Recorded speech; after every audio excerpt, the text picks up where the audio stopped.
చెప్పండి అన్న, ఇక్కడ మల్కాజిగిరిలో ఎవరు గెలిచే అవకాశం ఉంది? అటు బీఆర్ఎస్ నుంచి లక్ష్మారెడ్డి ఉన్నారు, ఇటు సునీత మహేందర్ రెడ్డి కాంగ్రెస్ నుంచి ఉన్నారు, ఈటల ఉన్నారు. ఇవన్నీ తరుణంలో మీ యూత్ ఒక కీలకంగా ఓటు ఉంటుంది. మీరు ఎటు మీకు ఇక్కడ ఎవరంటే నచ్చిరు? ఈ ముగ్గురు నాయకులలో ఎవరు నచ్చిరు? అటు కాంగ్రెస్ ప్రధానంగా పోటీ అంటే కాంగ్రెస్ పార్టీకి, ఇటు బీజేపీ పార్టీకి ఉంది. అక్కడ కాంగ్రెస్ పార్టీ నుంచి సునీత మహేందర్ రెడ్డి ఉన్నారు, ఇటు చూసుకుంటే బీజేపీ నుంచి ఈటల రాజేందర్ ఉన్నారు. ఇక్కడ ఎంతవరకు ఎవరికి ఛాన్సెస్ ఉన్నాయి, ఎవరు గెలుస్తారు అన్న? మీరు అడిగిన క్వశ్చన్కి తెలంగాణ గురించి పోరాడిన వ్యక్తిని మనం గెలిపించుకుంటామా, తెలంగాణ జై తెలంగాణ అన్న వ్యక్తికి గెలిపించుకుంటామా? తెలంగాణ ఉద్యమం ఏ రోజైతే జరుగుతుందో ఆ రోజు ఇంట్లో కూర్చున్న నాయకులను గెలిపించుకుంటామా? ఏదైతే ఎలక్షన్ వచ్చినప్పుడు నేనున్నా అని చెప్పే వ్యక్తిని గెలిపించుకుంటామా? ఎలక్షన్ లేకున్నా కానీ ప్రజల మధ్యలో నేనున్నా, జై తెలంగాణ, భారత్ మాతాకి జై అంటున్న వ్యక్తిని గెలిపించుకుంటామా? ఈరోజు ఈ కాంగ్రెస్ నాయకులైనా కానీ ఈ బీఆర్ఎస్ నాయకుల పేర్లు ఎప్పుడైనా నిన్నవా అన్నాను ప్రజల మధ్యలో? ఈరోజు ఈటల రాజేందర్నైనా కానీ నరేంద్ర మోదీనైనా కానీ ప్రజలు చెప్తున్నారన్న. ఈరోజు ప్రజలు చెప్తున్నారు, ఈరోజు ఈటల రాజేందర్ కావాలని చెప్పేసి, నరేంద్ర మోదీ కావాలని చెప్పేసి, ఈసారి ఎట్లనైనా కానీ నరేంద్ర మోదీ గెలుస్తేనే మన భారతదేశానికి మంచి జరుగుతుంది అని చెప్పేసి ప్రజలు చెప్తున్నారన్న. ఈరోజు బీజేపీ పార్టీ చెప్తలేదు, నాయకులు చెప్తలేరు. ఈరోజు ప్రజలు చెప్తున్నారు నాకు నరేంద్ర మోదీ కావాలని చెప్పేసి, ఈటల రాజేందర్ని గెలిపించి నరేంద్ర మోదీ గిఫ్ట్ ఇవ్వాలని చెప్పేసి ప్రజలు కోరుకుంటున్నారన్న. ఈ నాయకులు ఉన్నారు కదన్న, బీఆర్ఎస్ నాయకులు, ఈ బీఆర్ఎస్ నాయకులకి కాంగ్రెస్ నాయకులకి ఎప్పుడు గుర్తుకొస్తారంటే ప్రజలు ఎలక్షన్ రాగానే మీకు ఈ స్కీమ్లు ఉంటాయి, మీకు ఈ పథకాలు ఉంటాయి, మీకు స్కాలర్షిప్లు ఉంటాయి, మీకు రోడ్లు కావాలా, డ్రైనేజ్ కావాలా, ఎలక్షన్ కాగానే గుర్తుకొస్తాయి. మరి ఎలక్షన్ అయిపోయిన తర్వాత ఏ నాయకుడైనా కానీ, ఏ గల్లీ అయినా కానీ, ఏ ప్రజల దగ్గరికైనా పోయి ఈ స్కీమ్లు ఇచ్చిందని చూపించిండ్రన్న. వాళ్ళ బర్త్డేకి, ఇటు కేసీఆర్ బర్త్డేకి, ఇటు కేటీఆర్ బర్త్డేకి కావాలంటే ఆ రోజులో పంపకం చేస్తారు. ఏది వికలాంగులకి బైక్లు. మరి దానికన్నా ముందు ఎందుకు చేయరన్నా? అంటే వీళ్ళు డప్పు కొట్టుకోవడానికి, వీళ్ళ బర్త్డేలు చేసుకోవడానికి ఆ పథకాలు గుర్తుకొస్తాయి. కానీ ప్రజలకి ప్రజలకు ఉపయోగపడేటప్పుడు ఎప్పుడు ఆ పథకాలు గుర్తుకు రావు, ఆ పథకాలు పనికిరావు. ఆ పథకాలు ఏవైతే ఉన్నాయో ఆ పథకాలు ఈ బీఆర్ఎస్ పార్టీ ఏదైతే 10 సంవత్సరాలు రూల్ చేసిందో అప్పుడు ఆ కార్యకర్తలకి ఆ పథకాలు వచ్చినాయి, కానీ ప్రజలకు రాలేవన్నా. ఈ నాయకులు ఏదైతే బీఆర్ఎస్ ఎమ్మెల్యేలు ఉన్నారో వాళ్ళు తెలంగాణని దోచుకుండ్రన్నా. ఏదైతే జై బోలో తెలంగాణ అని ఎవరైతే పోరాడినరో, ఎవరైతే ప్రాణాలు ఇచ్చిండ్రో వాళ్ళ ఫ్యామిలీలకు, వాళ్ళ కుటుంబాలకు ఇప్పటి వరకు న్యాయం జరగలేదన్నా. అట్లాంటి నాయకులను మనం గెలిపించుకోవాలన్నా అన్న. ఈరోజు కాంగ్రెస్ పార్టీనైనా కానీ బీఆర్ఎస్ పార్టీనైనా గెలిపించుకోవాలన్నా. ఈరోజు నరేంద్ర మోదీ ఫ్యామిలీని వదిలేసి, ఆయన టైంని వదిలేసి, అన్ని వదిలేసి ఈరోజు 365 డేస్ కష్టపడుతున్న ఏకైక ప్రధానమంత్రి ఎవరైనా ఉన్నారు అంటే అది నరేంద్ర మోదీ అన్న. అట్లాంటి ప్రైమ్ మినిస్టర్ని మనం గెలిపించుకుంటామా? ఒకటి, మీరు యువకులు ఉన్నారు, మీ యువకుల్ని ఉద్దేశించి కేటీఆర్ ఒక వ్యాఖ్యలు చేయడం జరిగింది. జై శ్రీరామ్ అని మొక్కుడే బీజేపీ తొక్కుడే అని చెప్పేసి అంటున్నారు. మీలాంటి యువకులు బీజేపీ నమ్మొద్దు, ఈ మత ఉచ్చులో వడద్దు అని చెప్పేసి అంటున్నారు. మీరేమంటారు? జై శ్రీరామ్ అన్నొద్దు అన్నాడు కదా అన్న. మేము జై శ్రీరామ్ అంటాము, బీజేపీని దొక్కుతామంటున్నా. ఈ కేటీఆర్కి చెప్తున్నా, అట్లా చెప్పలేడు. కేటీఆర్ ఏం చెప్పిండంటే ఎవరు జై శ్రీరామ్ అన్నదో పిల్లల్ని సంలాయించండి, ఉద్యోగాలు రావని చెప్పిండు. ఈ కేటీఆర్ అనే వ్యక్తి నింపదు, ఎమోషన్ కడుపు నింపదు అని చెప్పిండు. ఇది నిజం. ఈ కేటీఆర్కి చెప్తున్నా, ఇలా ఎయ్యబెట్టిన కంపెనీలా ఫస్ట్ ఉద్యోగాలు రావని చెప్పని సంలాయించని నువ్వేమని పోయి మరి తెలంగాణ గురించి పోరాడుతున్నప్పుడు, తెలంగాణ గురించి ప్రాణాలు ఇచ్చేటప్పుడు మరి నువ్వు ఆ రోజు ఎందుకు మాట్లాడలేవని అడుగుతున్నా.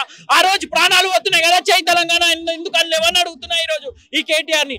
ఈయనకి ఎప్పుడైతే జై శ్రీరామ్ అని పొలిటికల్ ఈ సీట్ గెలవడానికి జై శ్రీరామ్ అనొద్దు అని చెప్తుండో, మీ అయ్యబెట్టిండా కంపెనీలు? వీళ్ళు అయ్యబెట్టిండా నా కంపెనీలు ఉద్యోగాలు రావని చెప్పనీకి? వీళ్ళు అనొద్దని చెప్పని నువ్వేమని పోయి జై శ్రీరామ్. మా గుడిలలో అంటాం జై శ్రీరామ్, మా ఏదైతే ఉత్సవాలు జరుగుతాయో దాంట్లో అంటాం జై శ్రీరామ్, మా ఆపద జరుగుతుంటే మా ధైర్యానికి జై శ్రీరామ్ అని నువ్వేమని పోయి చెప్పనీకి? వీనికి ఏం సంబంధం అన్న జై శ్రీరామ్ అని చెప్పొద్దని చెప్పనీకి? బరాబర్ నీకు ఉద్యోగాలు ఇచ్చే దమ్ముంటే ఆ రోజు ఉద్యోగాలు ఇచ్చేది ఉండే. ఉద్యోగాలు ఇయ్యనికి చేతగాలే కానీ జై శ్రీరామ్ అంటే ఉద్యోగాలు రావంట. మరి మీ అయ్యబెట్టిన కంపెనీలు బయట ఉన్నాయంటే చెప్పు, ఆ కంపెనీల ప్రతి ఒక్క కంపెనీ తాట తీస్తామని చెప్తున్నా. ఆ కంపెనీలు ఏవైతే చెప్పినరో ఏవైతే ఉన్నాయో ఎవరైతే ఉద్యోగాలు ఇయ్యారనో వాళ్ళని తీసుకురమ్మని చెప్పన్నా ఆ కంపెనీలని తరిమి కొడతాం. బరాబర్ మనం జై తెలంగాణ అన్నాం, జై తెలంగాణ అని ప్రాణాలు ఇచ్చినాం, బరాబర్ అట్లా జై తెలంగాణ అన్నాం. ఈ రోజు ఈ దరిద్రునికి తెలియదు అనుకుంటా, ఈ కేటీఆర్ దరిద్రుడు ఎందుకు అంటున్నా అంటే జై శ్రీరామ్ అని అనొద్దు అన్నందుకు అంటున్నా. ఈ దరిద్రునికి, ఈ దరిద్రుడు తెలంగాణ అన్న ఓన్లీ తెలంగాణలో అంటారా జై శ్రీరామ్? ఒక ఏరియా, ఒక బోయినపల్లికి, ఒక కుక్కుట్పల్లికి, ఒక డిస్టిక్కి అట్లా చెప్తామా జై శ్రీరామ్ అనేది? మొత్తం భారతదేశం మొత్తం జై శ్రీరామ్ అంటది. అట్లనే బయట ఉన్న దేశాలలో కూడా జై శ్రీరామ్. నువ్వెవరివి అసలు జై శ్రీరామ్ అని చెప్పొద్దు అని చెప్పడానికి ఈయనకి ఏం హక్కు ఉందని? అయినా కానీ స్టేజ్ మీద నువ్వు మాట్లాడేటప్పుడు నువ్వు ఏవైతే ఉద్యోగాలు ఇచ్చినావో, ఏదైతే తెలంగాణకి ప్రాణాలు ఇచ్చినరో వాళ్ళ గురించి మాట్లాడి వాళ్ళ గురించి న్యాయం చేసి ఆ రోజు నువ్వు ఓటు అడగాల. నేను రోడ్లు వేయించినా, నేను ఈ పథకాలు ప్రజలకి చెందినయి అని దాని మీద ఓటు అడగమన్నా. ఈ దరిద్రుని ఈయన పని చేయలేడు కాబట్టి, రోడ్లు చక్కగా వేయలేడు కాబట్టి, ప్రజలకి మేలు చేయలేడు కాబట్టి ఈ జై శ్రీరామ్ అనే పదంని వాడుతుండు. ఆ రోజు వాళ్ళ అయ్య వాడిండు కరీంనగర్ లో, ఆ రోజు వాళ్ళ అయ్య వాడి బొందులు అని అన్నాడు. అట్లనే బొందబెట్టిండ్రు ప్రజలందరూ. ఈ రోజు ఈ జై శ్రీరామ్ అన్నాడు అన్న. దేవుడు బరాబర్ చూపిస్తాడు, ఆల్రెడీ చూపించిండు. అహంకారంతో ఏ రోజైతే అహంకారంతో ఎగసి పడతారో ప్రజలు ఖచ్చితంగా బుద్ధి చెప్తారు 100%. ఈ రోజు నరేంద్ర మోదీ నన్ను గెలిపించమని నన్ను అడుగుతున్నానా? ఈసారి నరేంద్ర మోదీని ప్రజలే గెలిపిస్తారని చెప్పేసి ఏ రోజైనా కానీ 10 సంవత్సరాల నుంచి పాలిస్తున్న నాయకుడిని ఈసారి చార్చోపార్ అని చెప్పేసి ఎవరైనా చెప్తారన్నా? ఈసారి ఏదైనా కానీ మీరు గల్లీ వాడ వీధి ఓండి, అప్కి బార్ 400 పార్ అని 400 పార్ అని చెప్పేసి ఎవరు అంటున్నారు? ప్రజలు అంటుండ్రు అన్న. ఈ రోజు ఈ కేటీఆర్ అనేది ఉంటాడు. ఫైనల్ ఏం చెప్తావు నీలాంటి యువకులకి? ఏం చెప్తావు ఈసారి అన్న? ఇట్లా కేటీఆర్ దరిద్రులు హిందువులని, ముస్లింలని, క్రిస్టియన్స్లని గొడవ పెట్టడానికి, వీళ్ళ ఎలక్షన్లకి, వీళ్ళ పదవుల గురించి వాడుకుంటారన్న ప్రజలకి సేవ చేసేటోళ్ళు అయితే కాదు. వీళ్ళు ప్రజలకి సేవ చేసేటోళ్ళు అయి ఉంటే అదే టీఆర్ఎస్ పార్టీని కంటిన్యూ చేస్తుండే. ఏ రోజైతే పదవిలో ఆశించకపోయి ఉంటే అదే ప్రజలని తెలంగాణ అన్న ఎవరైతే ప్రాణాలు ఇచ్చిండ్రో వాళ్ళకి న్యాయం చేస్తుండే. ఈయన దేశ్కి నేత అని చెప్పేసి పోయిండు కదా అన్న. మరి దేశ్కి నేత అని చెప్పేసి మన ఓన్లీ తెలంగాణలోనే ఎంపీల సీట్లు పెట్టలేని వాళ్ళు వీళ్ళు ఏమైనా పనికొస్తారా అన్న? ఆ రోజు కొన్ని వేల కార్లు ప్రభుత్వం ఉందని చెప్పి కొన్ని వేల కార్లు ప్రజల సొమ్ము వృధా చేసిన ప్రభుత్వం ఏదైనా ఉందంటే అది బీఆర్ఎస్ పార్టీ. మరి ఇలా నీ జోబులోకి వెళ్ళి పెట్టాలా కదా? నీ జోబులోకి వెళ్ళి పెట్టాలనగానే ఈయనకు నొప్పి వస్తుంది. ఏది కేటీఆర్కి నొప్పి వస్తుందన్న, జోబులోకి వెళ్ళి పెట్టాలి. మరి మీ అయ్యా నువ్వు ఎందుకు తిరుగుతలేరు? మహారాష్ట్ర ఎందుకు పోతలేవు? గోవా ఎందుకు పోతలేవు? ఇటు మన ఆంధ్రప్రదేశ్కి ఎందుకు పోతలేవు? ఒకప్పుడు ఏమో ఆంధ్రప్రదేశ్లో ఇచ్చిండు స్టేట్ ప్రెసిడెంట్ని, అటు ఇచ్చిండు, మహారాష్ట్ర ఇచ్చిండు. మరి ఈ రోజు ఎందుకు తిరుగుతలేడన్నా? అంటే జోబులోకి వెళ్ళి పైసలు ఖర్చు అవుతున్నాయని నొప్పి అన్న. అప్పుడు ప్రజల పైసలు ఖర్చు పెడతలే అన్నప్పుడు గుర్తు లేకుండేనన్న. ఈ దరిద్రులు చెప్తున్నా కదన్నా, వీళ్ళ అవసరానికి ప్రజలని వాడుకుంటారు, అంతేగాని వీళ్ళు ప్రజలకి సేవ చేసేటోళ్ళు కాదు. ప్రజలకి సేవ చేసే నాయకుడు అయి ఉంటే ఈరోజు అదే తెలంగాణ పేరు గొప్పగా తీసుకొస్తుండే అన్న. ఈరోజు జైలుకి పోతా జై తెలంగాణ అనేటోళ్ళని మనకు అవసరమా అన్న? ఈరోజు జైలుకి పోతుంటే ఏమంటున్నదన్న కవితక్క? జై తెలంగాణ అంట. జై తెలంగాణ నువ్వు పోరాటం చేసివో జై తెలంగాణను, ప్రాణమీ జై తెలంగాణను మేము ఒప్పుకుంటామన్నా. కానీ జైలుకి, అది కూడా తిహార్ జైలుకి పోతుంటే జై తెలంగాణ అనడం ఏందన్నా? ఈమె ఏదో పోరాటం చేసినట్టు. ఇంకా మాకు ఏదైనా గవర్నమెంట్ చేస్తుందా అన్న? మన దగ్గర ఏదైనా గవర్నమెంట్ చేయాలనుకున్నా కానీ ఎప్పుడు గవర్నమెంట్ చేయదన్నా. వాళ్ళ దగ్గర ఎవిడెన్స్ ఉంటేనే వాళ్ళని అరెస్ట్ చేస్తుంది. ఇప్పుడు నిన్నైనా కానీ, ఈయనైనా కానీ, నన్నైనా కానీ, ఎవరినైనా కానీ అడిగిన ముత్యం లెక్క తిరిగి వస్తా అంటుంది కదా. నాకు అడిగిన ముత్యం లాగా అంటే ఆమె బంగారం షాప్ పెట్టుకోవాలా. నాకు తెలిసి అయితే బంగారం షాప్ అడిగిన ముత్యం ఏడుంటుందన్నా? ఏడుంటుంది? బంగారం షాపులు ఉంటుంది. అంటే ఆమె బంగారం షాప్ పెట్టుకుంటుందేమో నాకు తెలిసి, అందులో డబ్బులు వచ్చినాయి కదా. కాదంటే కడిగిన ముత్యం అని ఆమె చెప్పొద్దన్నా. లిక్కర్ పైసలతోనా?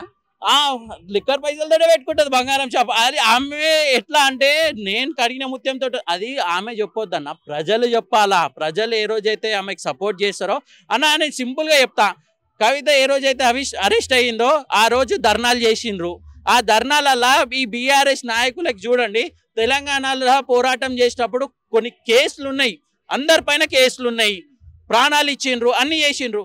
మరి ఈమె కవితమ్మ గారు అరెస్ట్ అయినప్పుడు ఎంతమంది మీద కేసులు ఉన్నాయన్న చెప్పమని చెప్పు. తెలంగాణ మొత్తంలో ఓపెన్ చేసి ఎన్ని కేసులు పడ్డాయి ఈ వీళ్ళ మీద ఒక్కట్లయినా కానీ బీఆర్ఎస్ నాయకులు అనేటోళ్ళు ఉన్నారు. ఏంది బతుకమ్మ ఆడింది మన కోసం అన్ని ఆడితే నువ్వు ఇట్లా అంటావు అన్న బతుకమ్మ ఆడింది కదా, బతుకమ్మ ఆడితే విలువ ఎవరు ఇవ్వాలా? ప్రజలు ఇవ్వాలా. ప్రజలు ఇచ్చి పోరాటం చేసి కేసులు వేసుకొని జైలుకి పోయి ప్రాణాలు ఇవ్వాలా.